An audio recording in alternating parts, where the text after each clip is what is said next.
I'm gonna be detailing the first experience I had where I was awake, the first full-blown awake experience. In my previous video talking about my condition, you would know that I was asleep and became fully awake while the experience was still happening. I'm talking about this was the first experience I had where I was awake the entire time. And it was it was the second scariest experience I ever had. So, I'm in the house that I'm in now. I'm 19 years old, so this was 2 years after the experience I listed in my previous video.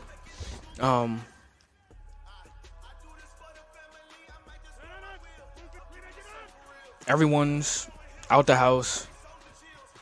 I'm the only one home. Obviously, I'm just trying to get my words together. Like I said, these aren't things that I've talked about. I have not talked about this particular episode at all, like to anybody. So I'm home alone. It's like 2. It's like 2 in the evening or afternoon. I don't know. I get this huge calming feeling, like this huge calming presence, like relax, like it's like some relaxed type shit,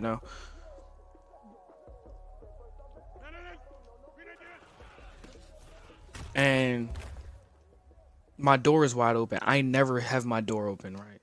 Like I literally will like only psychos sleep with their door wide open and stuff. I don't care if I'm in the safest house in the world. I'll never sleep with my door open.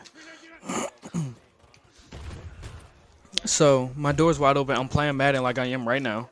The screen stops at this screen right here. Like this precise screen, don't hit go. Just looking at the formation. I see darkness in the hallway. When I say darkness, I see like a shadow in the hallway. And I'm like, okay, by this shadow, it's like a huge shadow. It's not the shadow of a person. It's like a smoke. It's like some smoke type shit, So I'm seeing it. And I'm just staring at it. And like I said, I feel this huge calming presence. I'm staring at it. It consumes the hallway. It consumes my doorway. Even though I'm having these experiences, even though these are going on, I can think, I can acknowledge what's happening. I acknowledge what I am seeing. So I know it's happening in real time. I'm not brain dead or nothing. Like I can tell you, like if you told me in that time, tell me what you see, I could tell you what I was seeing. So it consumes the hallway. It consumes my doorway. And then I see one soul figure.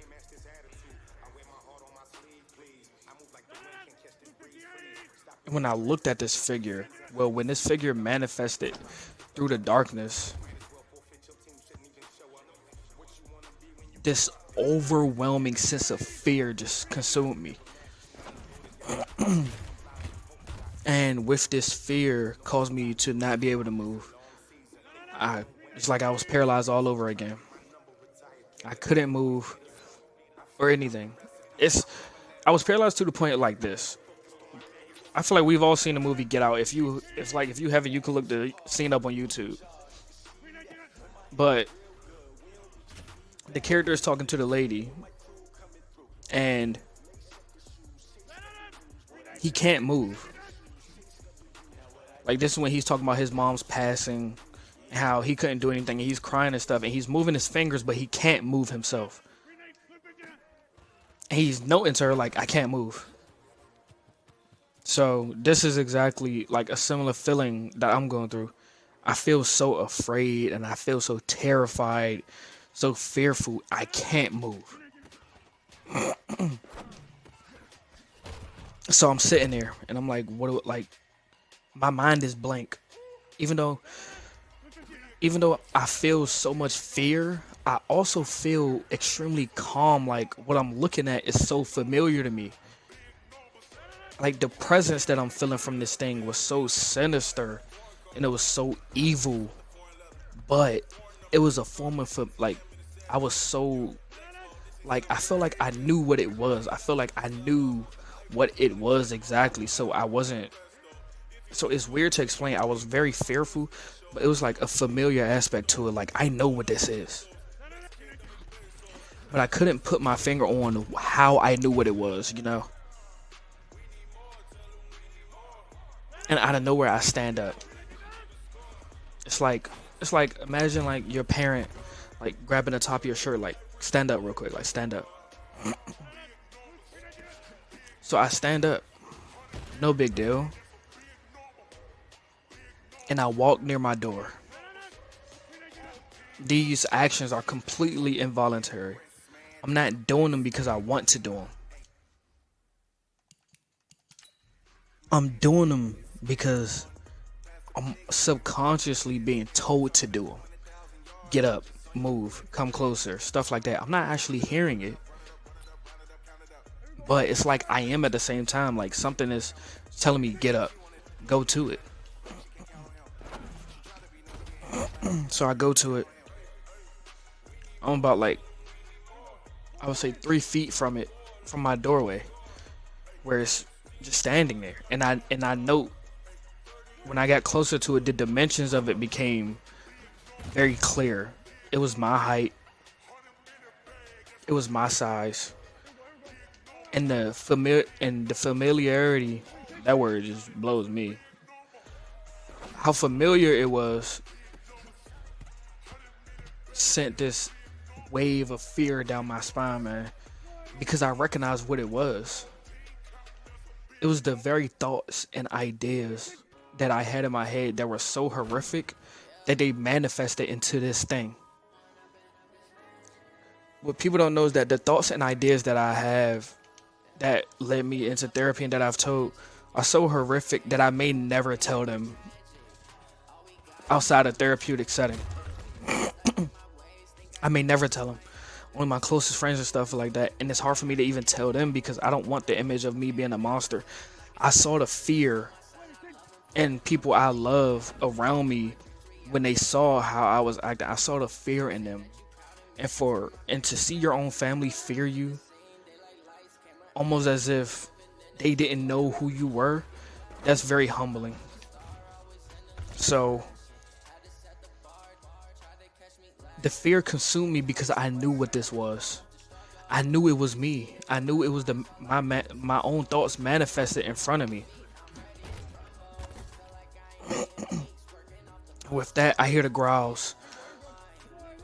These growls consume my head, vibrate my head. Like I said in the previous video, it happens again.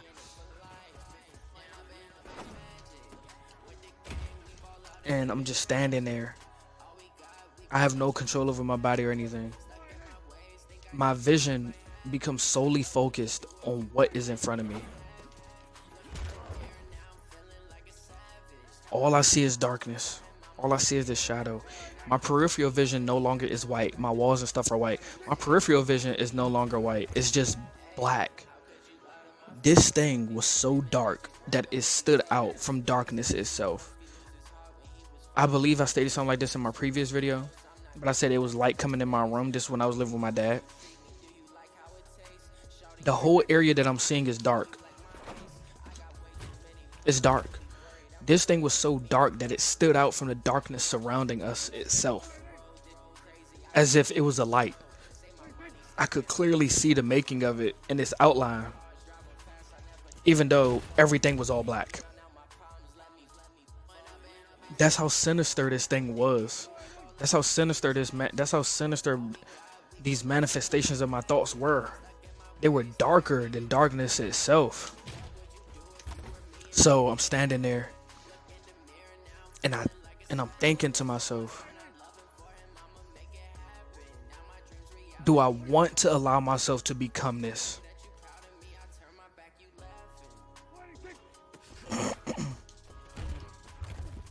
And then I stopped. And this is when the most fearful part came to me. This is when I felt the most fear I've ever had in my life. This is when the very definition of fear changed in me.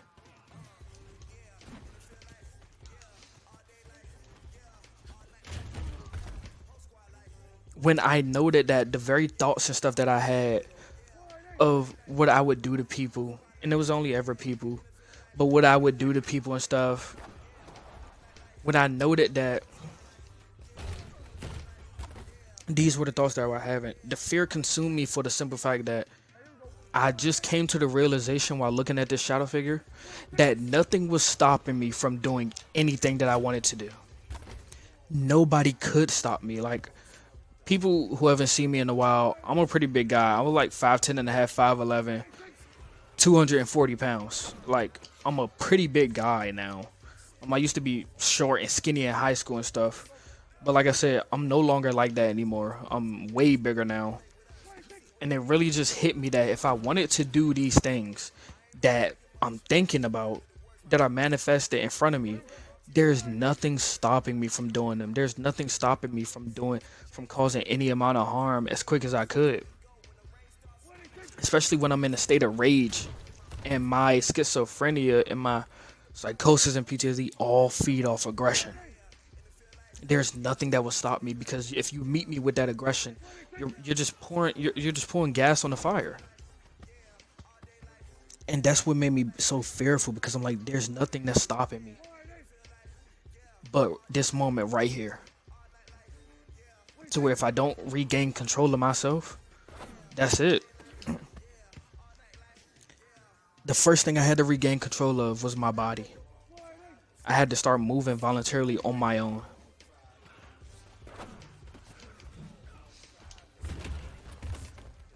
So I start shaking my arms, like trying to flick myself awake, shaking my arm. I start scratching at my arm to the point where I can feel the pain, but the pain isn't enough to wake me up yet. So I keep going, and then I wake up. I snap out of it. I say I wake up, I snap out of the hallucination of where my body was being when I was moving involuntarily. Now I'm moving voluntarily on my own, but I'm still staring at this figure. So I stare, but I realize my peripheral vision is no longer black. It's white now. It's what it used to be. And I feel like this was what spurred me on. It was like a test. It's like my thoughts manifested in front of me, and it said to say, are you going to become what we know you can become? Or are you going to stay who you want to be? Or are you going to stay the person that you are now? The person that I want to become is a psychological therapist who helps people, who gives people great advice. The person that I could choose to stay was this very dark person underneath that I would not let nobody see, but eventually I wouldn't be able to conceal it anymore, and it would come out. And ultimately, I used to tell people in high school, I can see myself going to jail for murder. I had lost empathy for people, and I still struggle with my empathy for people.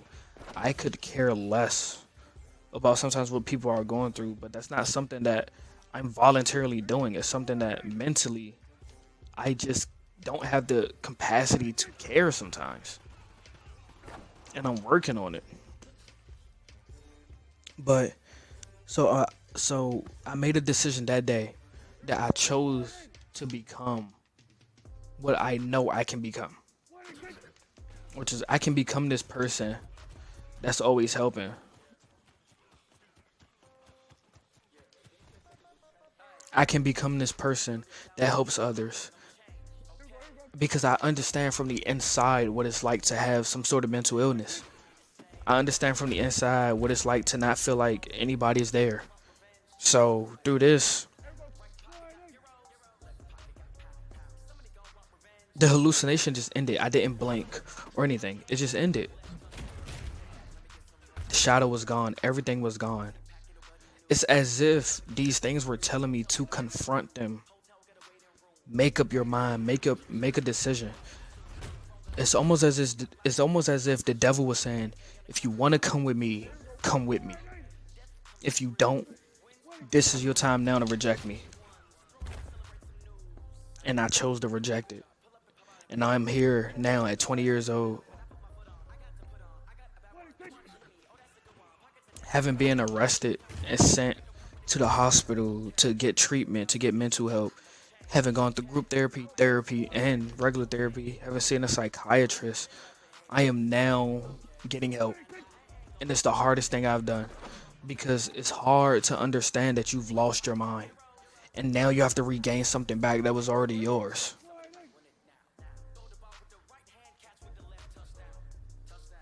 As I've said in my previous video, if you've made it this far in the video, take your mental health very seriously.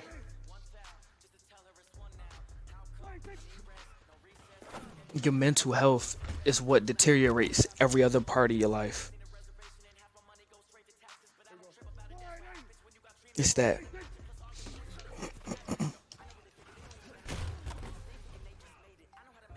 I lost my mind and now I have to regain it. You don't have to lose yours. You don't have to regain anything but control over yourself. Don't go down the route I went to with ignoring the symptoms, ignoring how I felt, not telling my parents and just force it on your parents, man. You gotta force things like this. Force the issue. Cause I don't want anybody to have the episode which broke me, which wasn't the two that I've listed. It wasn't this one or the one in my previous video. It was an actual episode that I may talk about that broke me, that sent me, that made me get arrested. Don't lose your mind and have to regain it back. Take control of your life. Take control of your brain, everything. If you've made it this far in this video, I hope that me being as open as I am with my experience will allow you to be as open as you are. If anybody wants to talk, you can contact me at any of my social medias. Preferably Instagram, because DMs there are just the easiest to get. You don't have to friend me or nothing. All my stuff, all of my handles are in the description box below. Because sometimes we just need a person to talk to.